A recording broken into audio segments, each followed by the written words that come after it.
Bonjour mon cher ami, j'espère que tu vas bien. Dans cette vidéo, nous allons voir c'est quoi l'immunité innée.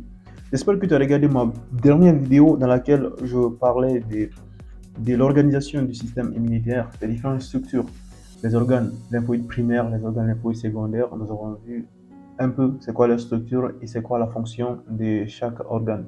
Aujourd'hui, nous allons voir l'immunité innée. L'immunité innée, c'est quoi? C'est la première ligne de défense. S'il y a une première ligne, ça veut dire qu'il y a une deuxième ligne de défense. Donc aujourd'hui, nous allons parler de la première ligne de défense. Si tu es prêt, j'espère que tu es prêt. On commence. C'est quoi l'immunité innée? C'est l'immunité qui est là dès la naissance. C'est elle qui nous protège contre les pathogènes. C'est la première ligne de défense, comme on a dit. C'est quoi sa caractéristique? Sa première caractéristique, c'est sa rapidité. Dans l'immunité innée, la réponse, elle est immédiate. Lorsque nous sommes attaqués, le corps répond. Tu m'attaques, je réponds. Donc c'est lui qui nous défend en première position. Il y a une deuxième caractéristique, c'est sa non-spécificité. L'immunité innée, il n'est pas spécifique à un seul type d'antigène. Il n'est pas spécifique par exemple à un virus bien spécifique ou à une bactérie bien spécifique ou à un champignon ou à une molécule de ces éléments-là. Lui, lorsqu'il voit quelque chose qui n'est pas habituel, qui ne fait pas partie de l'organisation, parce qu'il peut reconnaître. Il reconnaît, toi, tu n'es pas parti, tu ne fais pas partir de mon pays, tu es un étranger, il t'attaque en même temps, il te détruit. Il n'est pas spécifique et sa troisième caractéristique est qu'il n'a pas de mémoire. Il ne se souvient pas. Donc, c'est quoi? Lorsqu'il combat un pathogène aujourd'hui et que demain il raconte le même pathogène, il ne va pas se souvenir qu'il a vu ce pathogène-là. Ou bien sa réaction ne va pas varier. C'est ça qu'il faut dire. Sa réaction ne va pas varier en fonction de ce pathogène, en fonction du fait qu'il a vu ou non ce pathogène. Il va refaire les mêmes réactions, la même durée, les mêmes mécanismes. Donc, quelles sont les caractéristiques de l'immunité innée? Déjà, il faut dire que c'est la première ligne de défense et qu'il est caractérisé par sa rapidité. La réaction de l'immunité innée est immédiate. Il n'est pas spécifique à un pathogène et il n'a pas de mémoire, il ne se souvient pas. Après cette petite définition et ces différentes caractéristiques, nous allons voir quelles sont les grandes parties, quelles sont les différentes parties de l'immunité innée. D'abord, on a ce qu'on appelle les barrières de l'immunité innée. D'abord, on a la barrière physique. La barrière physique, c'est simple à comprendre. C'est la peau, ce sont les muqueuses du tube digestif, du, du, de l'appareil respiratoire, des voies respiratoires, je veux dire, des voies urinaires. Ces muqueuses-là et cette peau vont protéger le milieu intérieur et vont séparer le milieu intérieur du milieu extérieur. Il va garder tout ce qui est à l'extérieur et il va garder tout ce qui est à l'intérieur à l'intérieur. C'est simple, c'est la première ligne de défense, les barrières physiques. Ensuite, on a quoi? On a les barrières chimiques. Quelles sont les barrières chimiques? Ce sont des enzymes. Ce sont des enzymes qui vont dégrader, par exemple, les pathogènes. Et ces enzymes, ils sont vraiment nombreuses. Il y en a beaucoup. Donc, il faut retenir que ce sont des enzymes. Et aussi, par exemple, l'acidité gastrique est dans l'estomac qui va détruire beaucoup de bactéries que nous allons ingérer lors de l'alimentation. La troisième ligne de défense, les microbiotes, ce sont des bactéries qu'on va retrouver sur la peau, dans le tube digestif, dans les voies urinaires, qui vont faire quoi? Qui vont protéger l'organisme contre certains agresseurs, contre d'autres bactéries, parce qu'eux, ils sont déjà là. Tu viens, ils ne te reconnaissent pas, ils ne vont pas te faciliter la vie, ils vont te rendre la vie très dure jusqu'à ce que ces agresseurs vont partir. Donc les barrières de l'immunité innée, on a la barrière physique, les barrières chimiques et les microbiotes. Nous allons maintenant parler des cellules de l'immunité innée. C'est ce qui est la partie la plus intéressante. Pour les organiser, je les ai organisées selon leur fonction qui va te permettre de mieux comprendre. D'accord?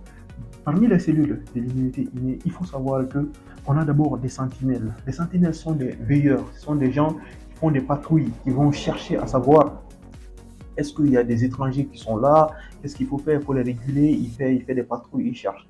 Parmi ces sentinelles, on a les macrophages et les cellules dendritiques. Ces macrophages et ces cellules dendritiques, comme je l'ai dit, ils sont dans les tissus et ils roulent entre les cellules pour chercher les agents pathogènes.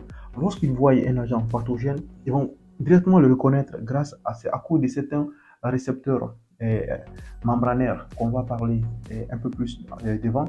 Ils vont les reconnaître grâce aussi à leurs récepteurs. Quand ils vont reconnaître ceci, après la reconnaissance de ces pathogènes, c'est qu'est-ce qu'ils vont faire? Ils vont directement les phagocyter. Ils vont faire la phagocytose. C'est quoi la phagocytose? C'est comme manger. Ils vont les ingérer. dans leur cytoplasme, ils vont les dégrader.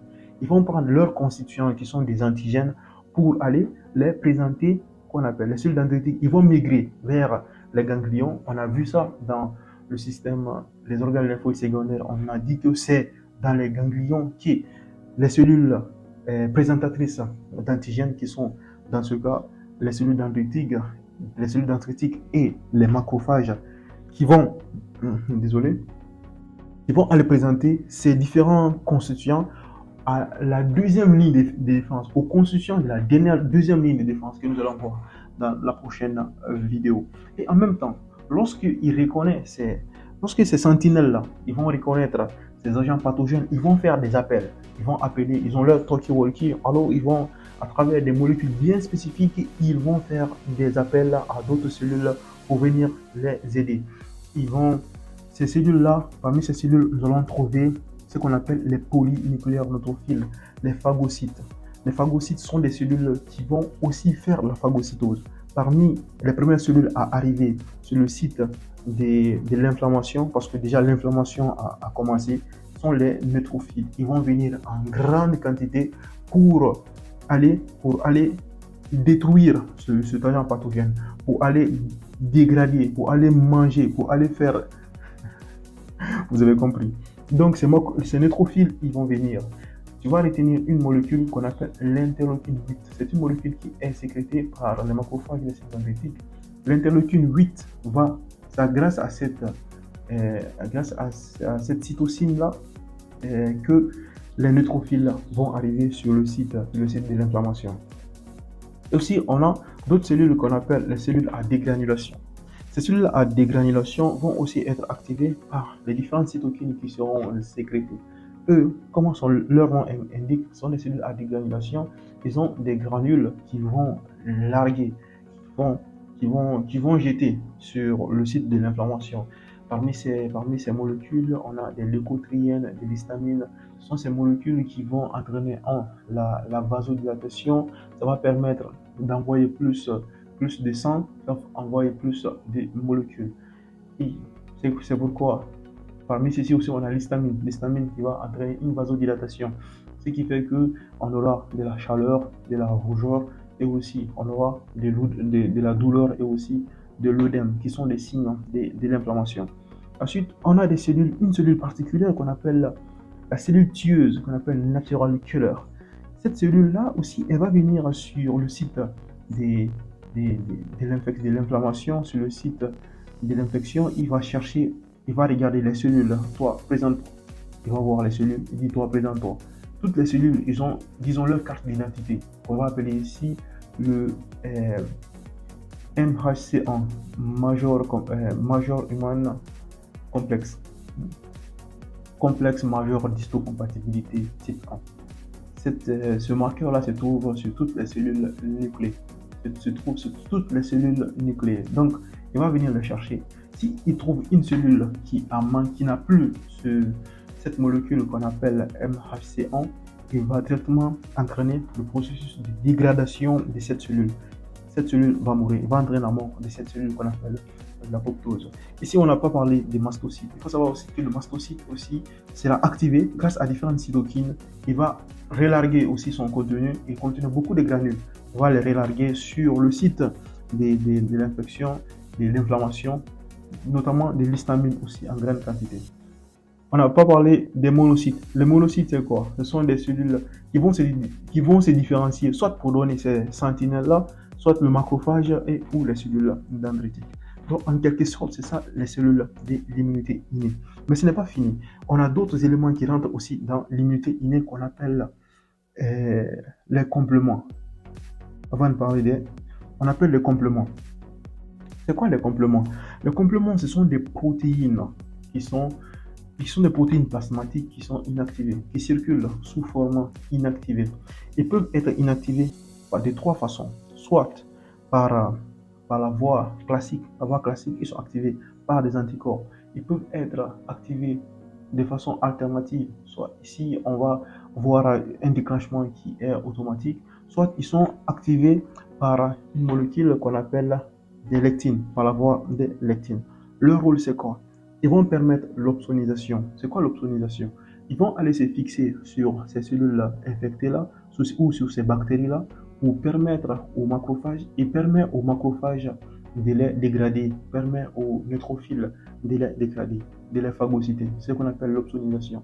Ils vont, lorsqu'ils sont activés, leur terme, à leur terme, à la fin de leurs activations, à la fin de leur des cascades enzymatiques, il faut savoir qu'ils vont faire une cascade enzymatique, l'autre molécule va s'activer, il va activer l'autre, il va activer l'autre, il va activer l'autre, jusqu'à former ce qu'on appelle le complexe d'attaque membranaire.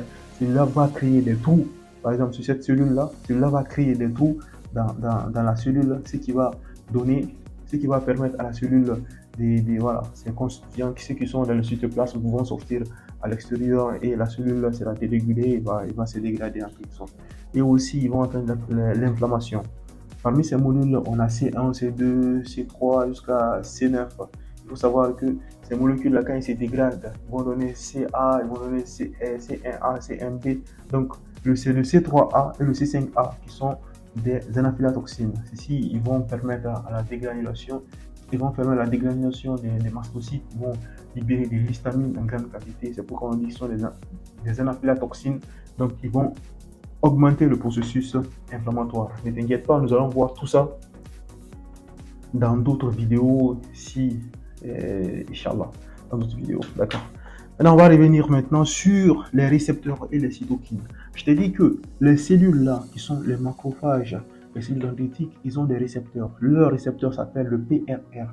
C'est quoi? C'est le pattern recognition receptor. Ce sont ces récepteurs qui vont reconnaître les récepteurs des agents microbiens. Ces récepteurs, le type le plus connu, c'est le Toll-like receptor, TLR. Et le type le plus connu aussi, c'est le TLR4. Le TLR4, c'est quoi? Toll-like receptor 4. C'est lui, il va reconnaître quoi? Les lipopolysaccharides. Les lipopolysaccharides des bactéries. Donc ça, c'est quelque chose de très important à connaître. Les PRR sont des récepteurs des cellules de l'immunité innée. Ce sont des récepteurs des cellules de l'immunité innée comme le macrophage. Donc, ces PRR, ils vont reconnaître les PAMS.